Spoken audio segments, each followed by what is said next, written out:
తినే ఆహార పదార్థాల్లో ఉమ్మి వేయడం లాంటి పనులు ఒక పెద్ద ఉన్మాది, దుర్మార్గుడు అలాంటి వ్యక్తి చేయగలుగుతాడు.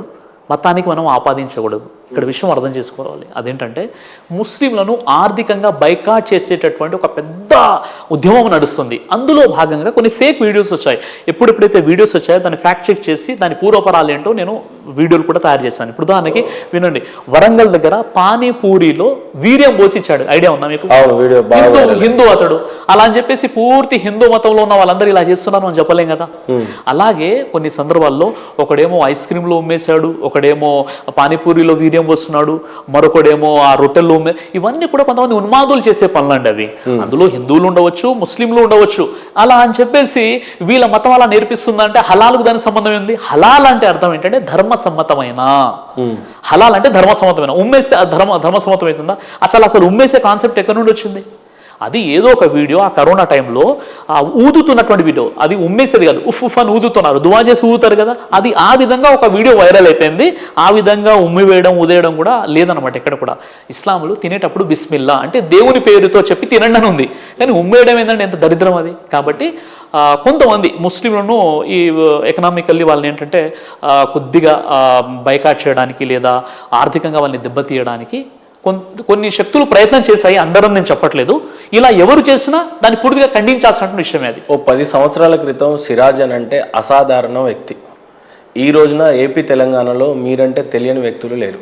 దీన్ని సక్సెస్గా భావిస్తున్నారా, లేకపోతే ఏ రకంగా ఇంత ప్రాముఖ్యత సంతరించుకుంది, ఇంత పాపులారిటీ మీకు వచ్చినటువంటి విధానాన్ని చూస్తుంటే how you declare? Sir, popularity అంటే మీలాంటి వ్యక్తుల అభిమానము, మనం చేసేటటువంటి సామాజిక సేవ, ఏదైతే వ్యక్తి నిర్మాణం కోసం మనం ప్రయత్నం చేస్తున్నామో అందులో దేవుడు ప్రసాదించినటువంటి ఒక గొప్ప వరం తప్ప ఆ పాపులారిటీ అని ఏదో మేము పెద్ద వ్యక్తులం అని ఎట్టి పరిస్థితుల్లో కాదు. ఇప్పటికి కూడా నేను ఒక స్టూడెంట్, ఒక విద్యార్థినే. నేను ప్రతిరోజు కూడా చదువుకుంటున్నాను, అంటే ఈ గ్రంథాలు చదువుతున్నాను. నాకు తెలియని విషయాల్ని తెలిసిన వారితో అడిగి తెలుసుకుంటున్నాను తప్ప నేను ఏదో సెలబ్రిటీగా నేను ఫీల్ అవ్వట్లేదు. నాకు లక్షల మంది ఫాలోవర్స్ ఉన్నారని నేను భావించట్లేదు. ఎందుకంటే వాళ్ళు మా అభిమానులు. దేవుడు వాళ్ళ దృష్టిలో అలాంటి గౌరవాన్ని ప్రసాదించాడు కాబట్టి అలా గౌరవిస్తున్నాను, అంతేనమాట. ఎలాంటి లక్ష్య సాధన కోసం ప్రతి నిమిషం అంటే బాగా ప్రాధేయపడతా ఉంటారు? లక్ష్య సాధన ఏముంటుంది మీకు? యాక్చువల్లీ ఎలాంటి గోల్ ఓరియంటెడ్తో పనిచేస్తుంటారు మీరు? సార్, నా లక్ష్య సాధన ఏంటంటే మన భారతదేశంలో తెలంగాణలో నేను ఉంటున్నాను. మనవి తెలుగు 2 ఉభయ రాష్ట్రాలు. కాబట్టి ఈ ఉభయ రాష్ట్రాల్లో మతోన్మాదం అనేది ఉండకూడదు. ఈ ఉభయ రాష్ట్రాల్లో హిందూ ముస్లింలు ఐక్యమత్యంగా భాయిగా కలిసి ఉండాలి.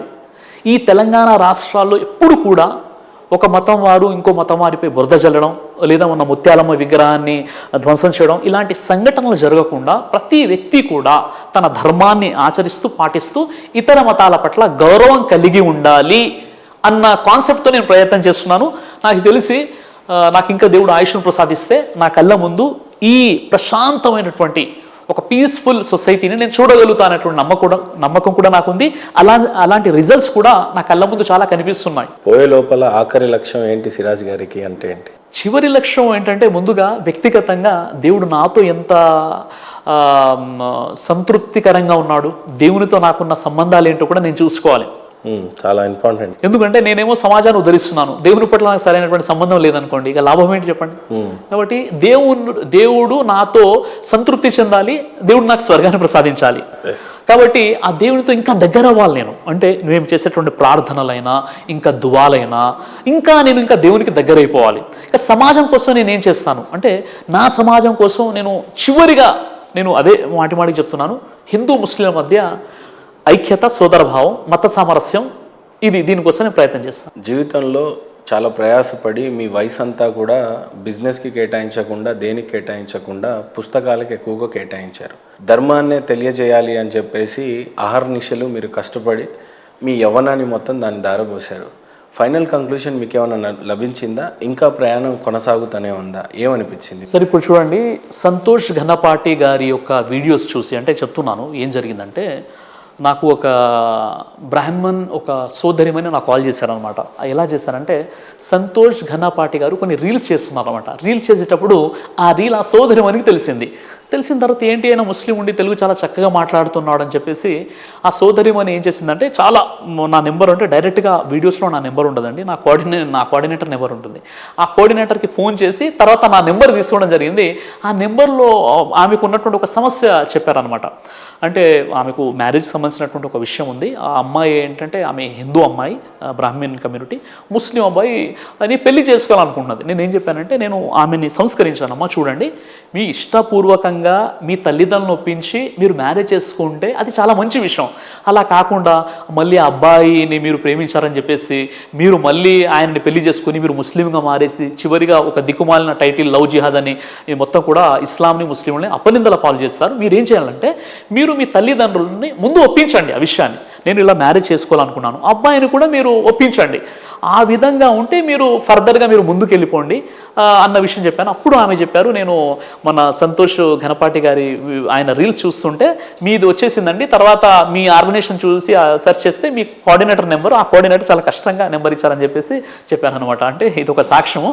మరో విషయం ఏంటంటే ఇప్పుడు చాలామంది ఉన్నారండి, చాలామంది ఇప్పుడు ముస్లింలో కూడా మనం చైతన్యం తీసుకొస్తున్నాం కదా. ఇప్పుడు హిందువుల పట్ల మనం ఎలా ఉండాలి, హిందువుల హక్కులు ఏంటి, తర్వాత ఖురాను గ్రంథంలో మానవులందరి కోసం ఖురాన్ చెప్పేటటువంటి బోధనలు ఏంటి, ముస్లింలో ఉన్నటువంటి కొన్ని విషయాలు, హులా గురించి, తలాఖ్ గురించి, లేదా ముస్లిం మహిళలు మసీదు వాళ్ళు పంపించకపోవడం, ఇలా కొన్ని సమస్యలు ఉండే దాన్ని చాలా సైంటిఫిక్గా గ్రంథాల ప్రకారంగా లాజిక్గా వాళ్ళకు మనం చెప్పే ప్రయత్నం చేస్తున్నాం. ముఖ్యంగా ముస్లింలో ఎడ్యుకేషన్ తీసుకురావడానికి మనం ప్రయత్నం చేస్తున్నాం.